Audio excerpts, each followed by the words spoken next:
الفخامة محمد مرسي رئيس جمهورية مصر العربية وأدعوه إلى التكلم أمام الجمعية.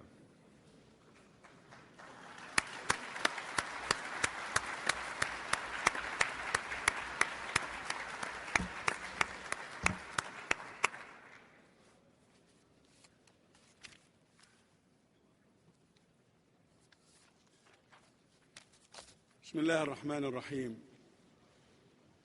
الحمد لله والصلاة والسلام على رسول الله محمد صلى الله عليه وسلم الذي نحبه ونتبعه والذي نحترم من يحترمه ونعادي من يمسه بسوء من قول أو عمل، صلوات ربي وتسليماته عليه الذي وصفه في قرآنه العظيم فقال: وإنك لعلى خلق عظيم. وقال عنه أيضا: وما أرسلناك إلا رحمة للعالمين. اللهم صل وسلم وبارك عليه وعلى آله وصحبه وعلى كل من سار على دربه واتبع هديه إلى يوم الدين. رب اشرح لي صدري ويسر لي أمري واحلل عقدة من لساني يفقه قولي.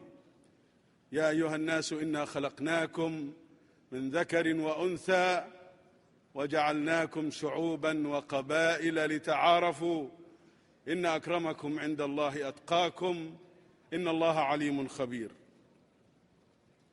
السيد فوق جيرمك رئيس الجمعية العامة للأمم المتحدة، السيد بان كي مون أمين عام الأمم المتحدة، السادة رؤساء الدول والحكومات، السيدات والسادة الحضور جميعا، أحييكم بتحية الإسلام الخالدة، فالسلام عليكم ورحمة الله وبركاته.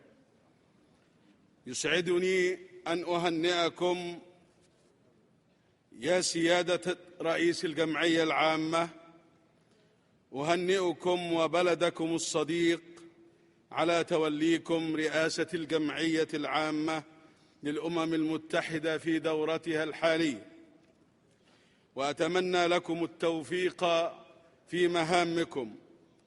وأود أيضا أن أعبر عن خالص التقدير لسلفكم ناصر النصر ودولة قطر الشقيقة للإدارة المتميزة للدورة السابقة، كما أوجه التحية لأمين عام الأمم المتحدة لسعيه الدؤوب للحفاظ على دور المنظمة وتعزيز فعاليتها، وأؤكد دعم مصر لكل جهد يبذله في هذا السبيل. السيد الرئيس، إن حضوري اليوم وحديثي إليكم يحمل معان عديدة تتجلى في أنني أول رئيس مصري مدني منتخب ديمقراطي بإرادة شعبية حرة في أعقاب ثورة سلمية عظيمة شهد لها العالم كله. هذه الثورة التي أسست شرعية حقيقية بإرادة الشعب المصري بكل أبنائه وفئاته داخل وخارج مصر الوطن، وكان له لهذا الشعب بفضل الله ما أراد. إن كل مصري اليوم يشعر بثقة في النفس تضعه على أرضية حضارية وأخلاقية في أعلى مستوياتها، فقد حققنا خطوات متلاحقة وفعالة في مسيرة البناء والنهضة، سعياً إلى ما يتطلع إليه شعب مصر لإقامة الدولة المصرية الحديثة، الدولة الوطنية الديمقراطية الدستورية القانونية الحديثة التي تستوعب العصر، دولة تقوم على سيادة القانون وعلى الديمقراطية واحترام حقوق الإنسان دون تفريط في القيم الراسخة في وجدان أبناء مصر جميعهم، دولة تنشد العدل والحق والحرية والكرامة والعدالة الاجتماعية. إن الثورة المصرية التي أسست الشرعية التي أمثلها، إن الثورة المصرية التي أسست الشرعية التي أمثلها أمامكم اليوم لم تكن نتاج لحظة أو انتفاضة عابرة، كما أنها لم تكن أبداً رياحاً هبت في ربيع أو خريف. إن هذه الثورة وما سبقها ولحقها من ثورات في المنطقة جاءت نتيجة لكفاح طويل لحركات وطنية حقيقية أرادت الحياة مع أبناء الوطن جميعاً بعزة وكرامة، وهي بذلك هذه الثورة تعبر عن حكمة التاريخ وتدق ناقوس إنذار لكل من يحاول أن يقدم مصالحه على مصالح الشعوب. السيد الرئيس، إن رؤية مصر الجديدة التي نسعى إلى تحقيقها بإذن الله لوطننا مصر هي في ذات الوقت إطار العمل الذي نقدمه للعالم ونسعى للتعاون من خلاله مع المجتمع الدولي في سياق من الندية والاحترام المتبادل، يشمل عدم التدخل في شؤون الدول الأخرى وتطبيق المبادئ والمواثيق والمعاهدات الدولية التي نؤكد التزامنا بها، وفي مقدمتها ميثاق الأمم المتحدة الذي شاركت مصر في صياغته. خلال العمل المستمر والجهد المخلص سعياً إلى تسوية المشكلات ومعالجة جذورها دون الإخلال بمبادئ القانون ولا بالقيم الثابتة التي ينذر التفريط فيها بعواقب وخيمة للمجتمع الدولي إن لم ينتبه لذلك العقلاء والمخلصون في هذا العالم. السيد الرئيس، إن أولى القضايا التي ينبغي أن يشترك العالم في بذل كل جهد ممكن لتسويتها على أسس العدالة والكرامة هي القضية الفلسطينية. إن عقوداً طويلة مضت منذ أن عبر الشعب الفلسطيني عن عزمه لاستعادة كل حقوقه وبناء دولته المستقلة وعاصمتها القدس الشريف، ورغم جهاد هذا الشعب المتواصل وتبنيه لجميع الأساليب المشروعة للحصول على حقوقه وقبول ممثليه بقرارات الشرعية الدولية كأساس لحل كل مشاكله، رغم كل ذلك تظل هذه الشرعية الدولية والقرارات الأممية مع كل أسف عاجزة حتى اليوم عن تحقيق آمال وتطلعات شعب فلسطين، وتظل كل هذه القرارات بعيدة عن التنفيذ. إن ثمار الحرية والكرامة لا ينبغي أن تكون بعيدة عن شعب فلسطين الشقيق، وإنه لمن المشين أن يقبل العالم الحر استمرار طرف في المجتمع الدولي في إنكار حقوق أمة تتوق إلى الاستقلال على مدى عقود مهما كانت المبررات. ومن المشين أيضا أن يستمر الاستيطان في أراضي هذا الشعب الفلسطيني، وتستمر المماطلة في تنفيذ قرارات الشرعية الدولية.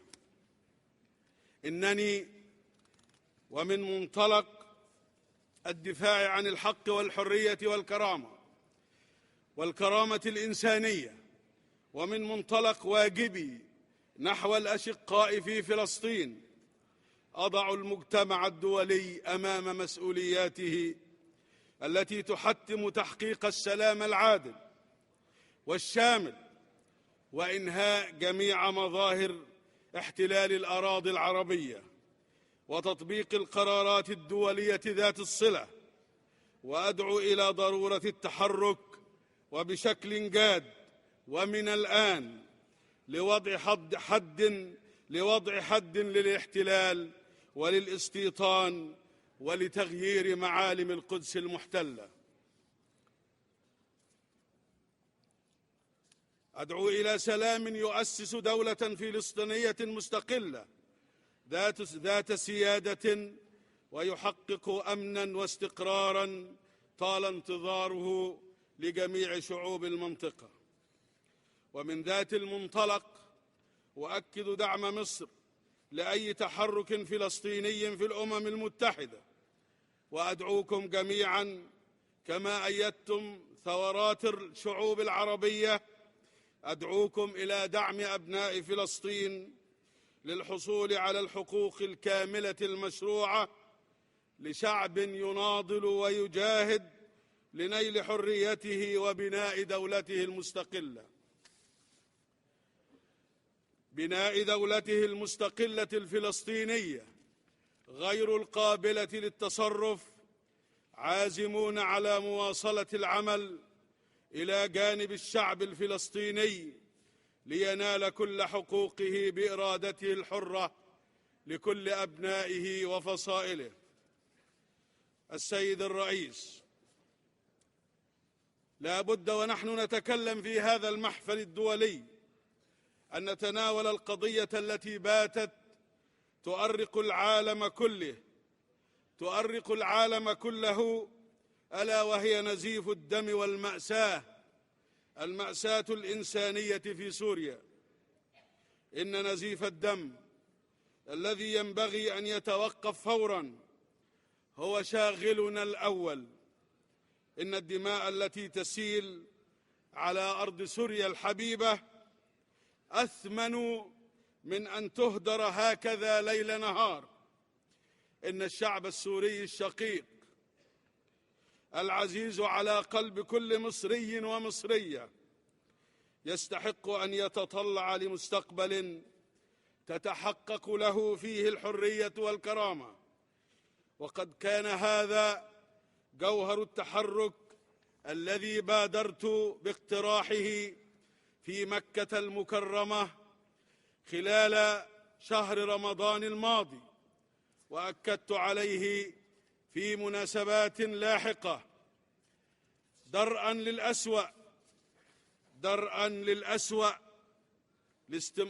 لاستمرار معاناة شعب سوريا وتحول الصراع إلى حرب أهلية لا قدر الله شاملة يتطاير شررها إلى ما يتعدى سوريا ودول الجوار المباشر.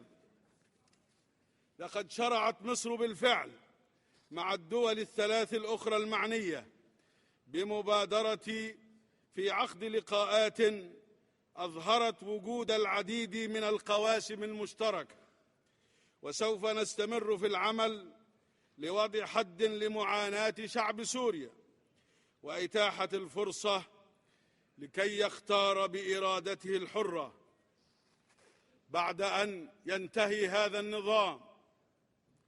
يختار بإرادته الحرة بعد أن ينتهي هذا النظام الذي يقتل شعبه ليل نهار.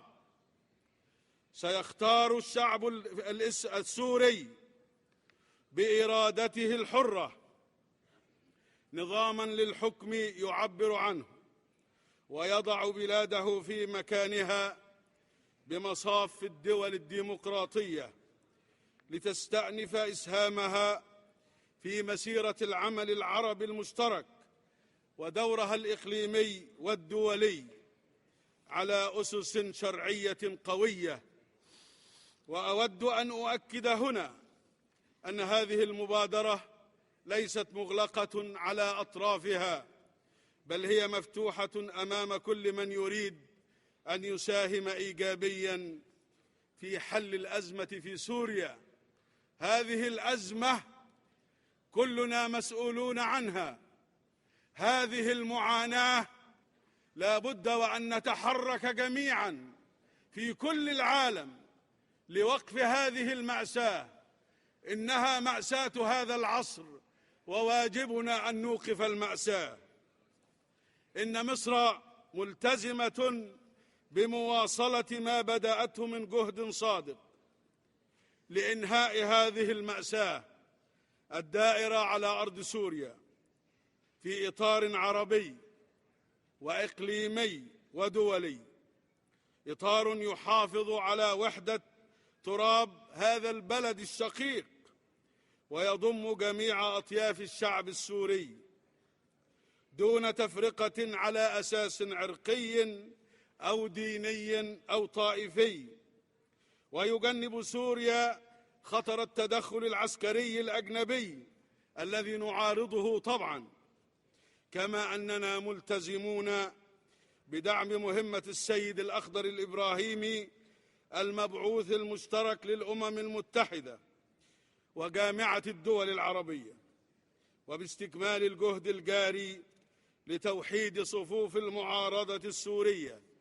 وتشجيعها على طرح رؤية موحدة، تشجيع المعارضة على طرح رؤية موحدة وشاملة لعملية الانتقال الديمقراطي المنظم للسلطة بشكل يضمن حقوق جميع مكونات الشعب السوري ويحفظ لكل مكون مكانا أساسيا في سوريا الجديدة، سوريا الجديدة بعد مصر الجديدة إن شاء الله. لا يفوتني في هذا المقام أن أؤكد أن مصر ستعمل مع أشقائها العرب كي تحتل هذه الأمة مكانتها اللائقة في العالم، فهذه الأمة تمثل مكونا لا ينفصم عن رؤيتها لأمنها القومي للوطن الكبير الذي يمتد من الخليج العربي إلى المحيط الأطلسي، وتمثل مجالا رحبا للتعاون والتفاعل البناء مع كل دول العالم. إن مصر تنظر إلى الإسهام بالغ الأهمية الذي تمثله الأمة العربية ضمن المحيط الإسلامي كضرورة للارتقاء بالعمل المشترك ضمن منظمة التعاون الإسلامي. وسوف تعمل مصر على أن تكون القمة الإسلامية التي ستعقد على أرضها في مطلع العام القادم منطلقا لتعزيز التفاهم بين الدول الإسلامية وباقي دول العالم، ولتطوير وتفعيل مبادئ الحوار بين الحضارات، ولإزالة مباعث سوء الفهم التي يجد منها دعاة التطرف على الجانبين منفذا للإيحاء بهوة خلاف واسعة غير موجودة أصلا لتحقيق مآرب سياسية لا تمت بصلة للمقاصد السامية للأديان أو القيم أو الأخلاق الإنسانية. السيد الرئيس، يحتاج أشقاؤنا في السودان إلى الدعم اليوم أكثر من أي وقت مضى.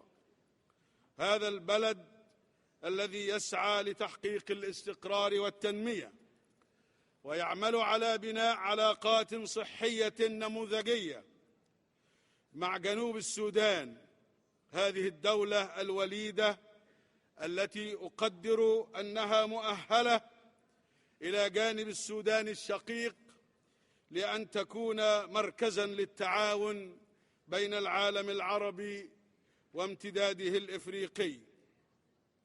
لقد قدم السودان تضحيات كبيرة بحثاً عن السلام والاستقرار، والتزم بتنفيذ اتفاق السلام الشامل، وكان أول من اعترف بدولة جنوب السودان.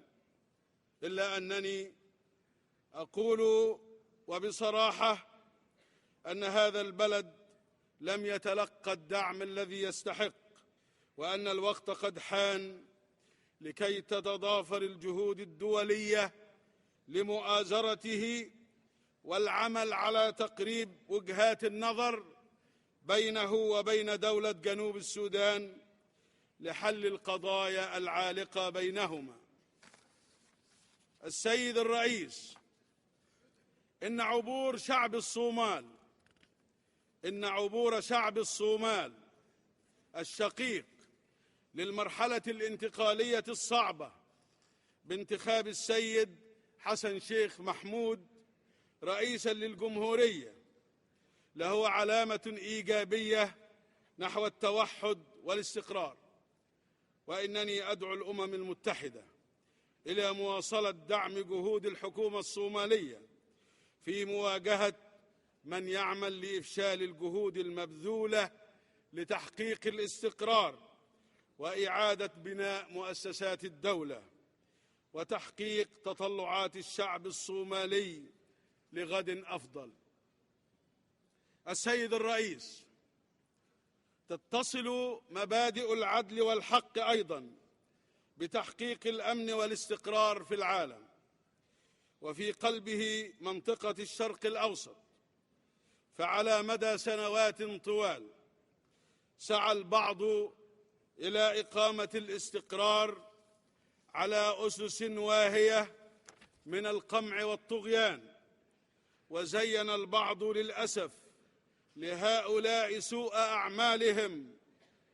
أما وقد استردت شعوب المنطقة حريتها، فإنها لن تسمح ولن تتسامح مع غبن حقوقها سواء من قادتها أو من الخارج.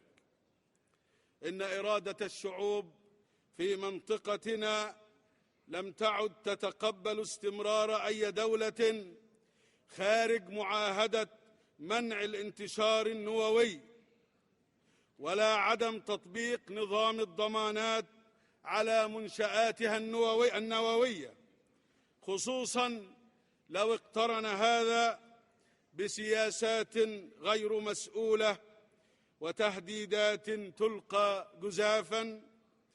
إن قبول المجتمع الدولي بمبدأ الاستباق أو محاولة إضفاء الشرعية عليه أمر خطير في حد ذاته، ولا بد من مواجهته بحسم حتى لا يسود قانون الغاب.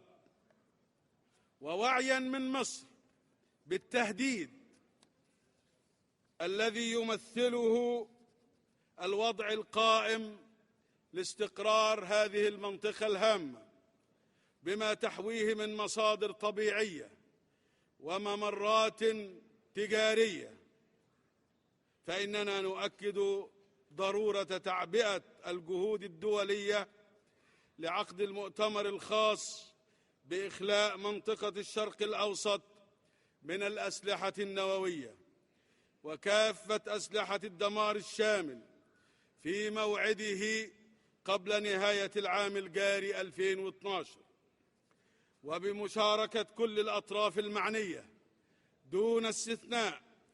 وأقولها بوضوح: لا بديل عن التخلص الكامل من الأسلحة النووية وكافة أسلحة الدمار الشامل، ولكننا في ذات الوقت نؤكد حق جميع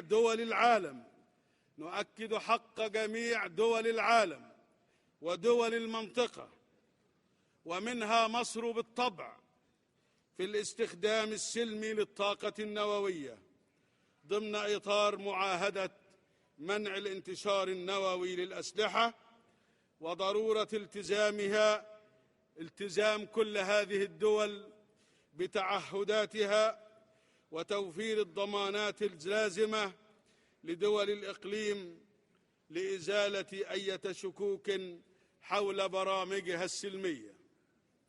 السيد الرئيس،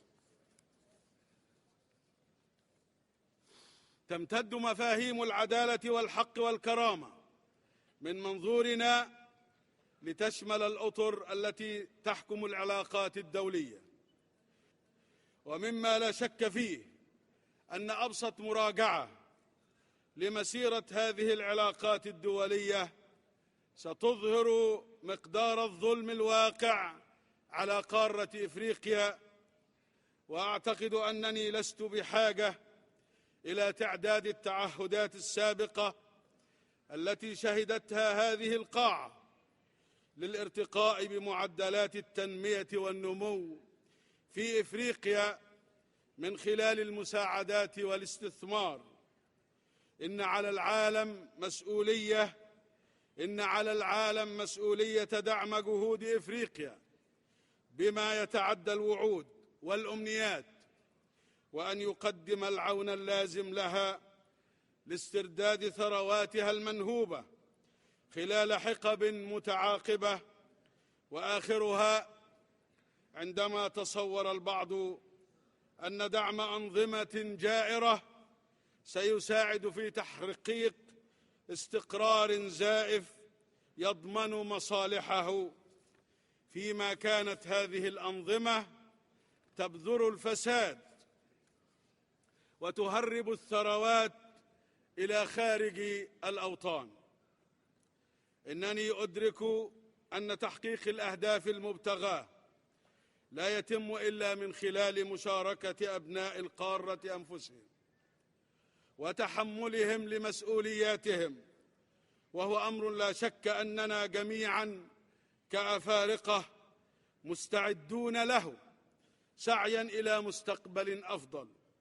إن علينا اليوم كأفارقة أن نحقق لقارتنا مجموعة من الأهداف الطموحة التي تثبت أقدام أبناء القارة على طريق التنمية المستدامة وتحقق تطلعاتهم نحو مستقبل أفضل ومشاركة حقيقية للقارة في النظام الدولي. وأؤكد أن مصر مستمرة في العمل مع أشقائها في إفريقيا، وهي على استعداد للتعاون مع أي طرف داخل القارة أو خارجها لرفع مستوى المعيشة في إفريقيا من خلال تبادل الخبرات والتجارب الناجحة.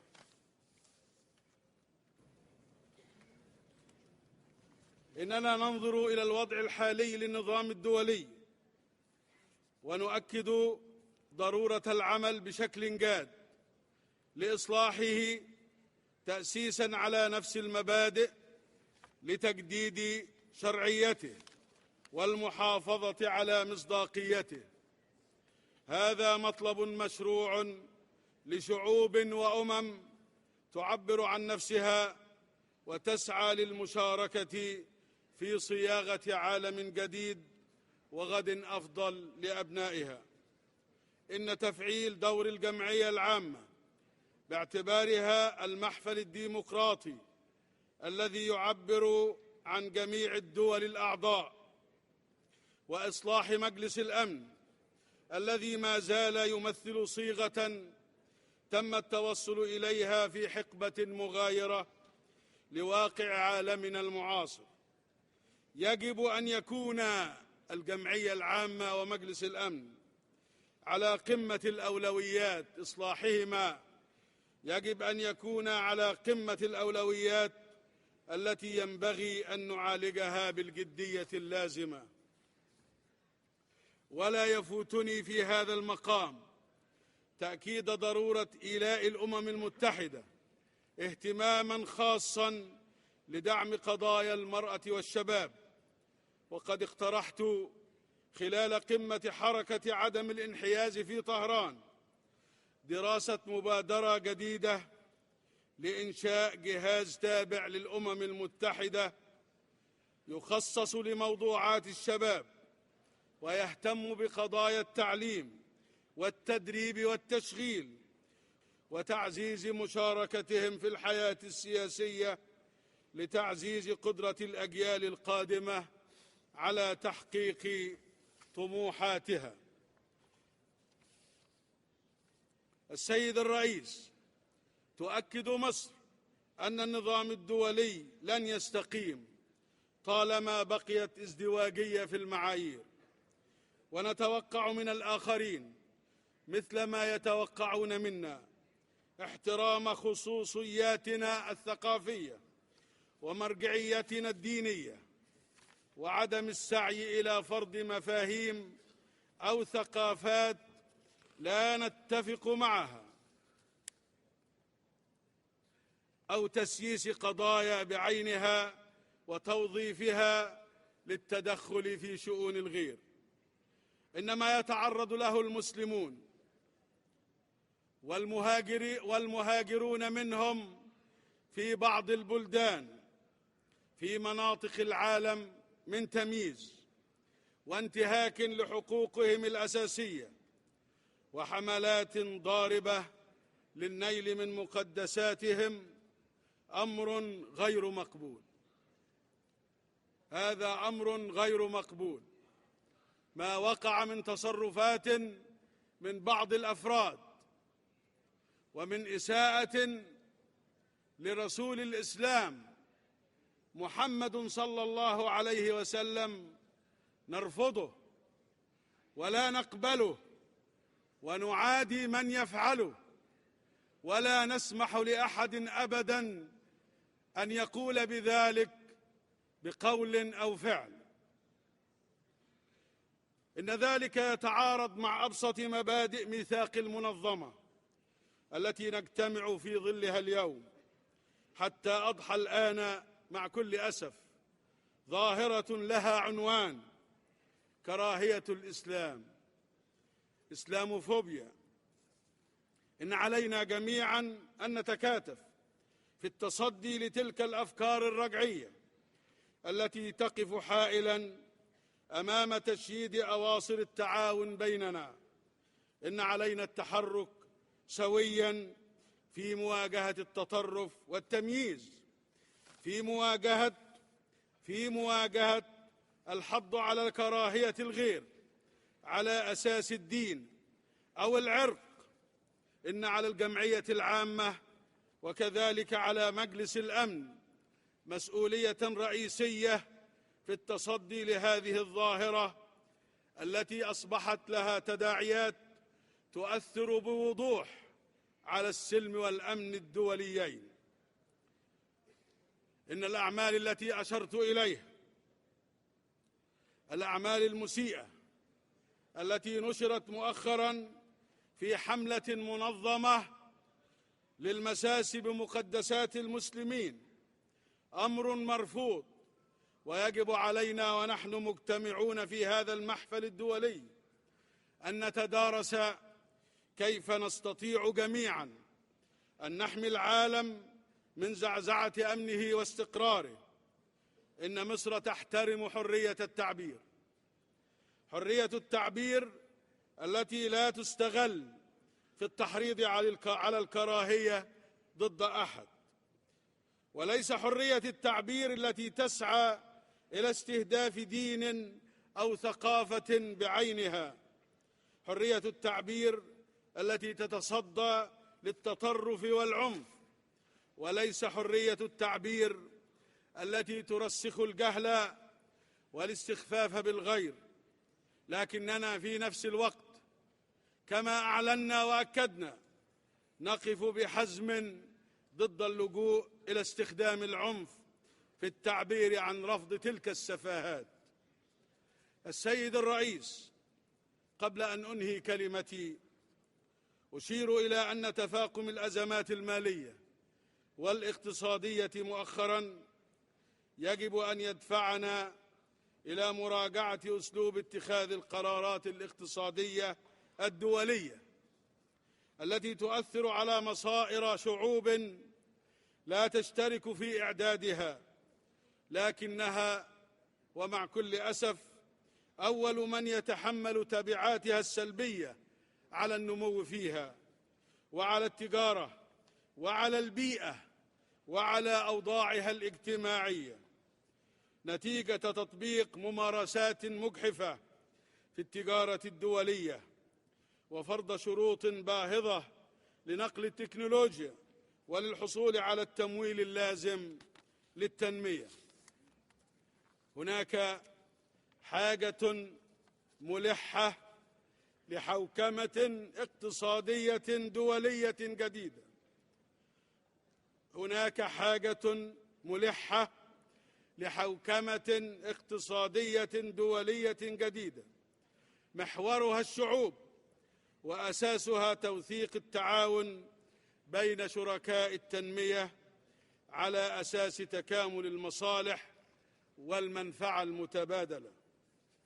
السيد الرئيس، طرحت عليكم رؤيتي لما يجول في عقول أبناء مصر، وسعيت لأطرح بإيجاز رؤية مصر، شبابها، رجالها، نساؤها، المسلمون وغير المسلمين في مصر جميعا.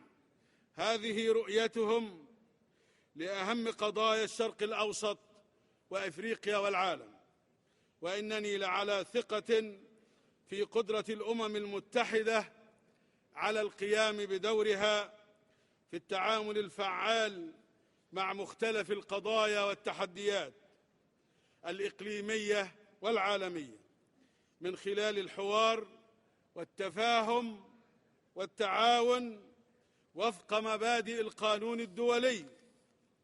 إن مصر الثورة لن تألو جهداً للتواصل بكل إخلاص مع جميع أعضاء المنظمة، وستظل دائماً في طليعة الجهود الدولية لتحقيق الحرية والعدالة والكرامة والعدالة الاجتماعية لجميع الشعوب، والأمن كذلك والاستقرار لدولنا جميعاً. أنظر إلى الأمام بتفاؤل كبير، وأرى السلام الذي ندعو إليه وهو يعم هذا العالم، السلام القائم على العدل، السلام الذي يعطي الجميع حقوقهم كاملة، السلام الذي لا يميز بين أحد، بين إنسان وإنسان لأي سبب.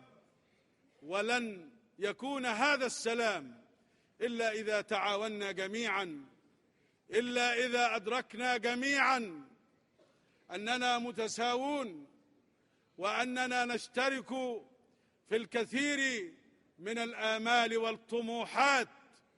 السلام الذي جئت برسالة إليكم به هو سلام الحق والعدل، الاستقرار والتنمية، تبادل المنافع والمصالح، الحب والاحترام المتبادل. ولا أظن ذلك صعبا علينا جميعا إذا ما امتدت الأيادي بالتعاون بالنية الخالصة وبالأعمال الصالحة.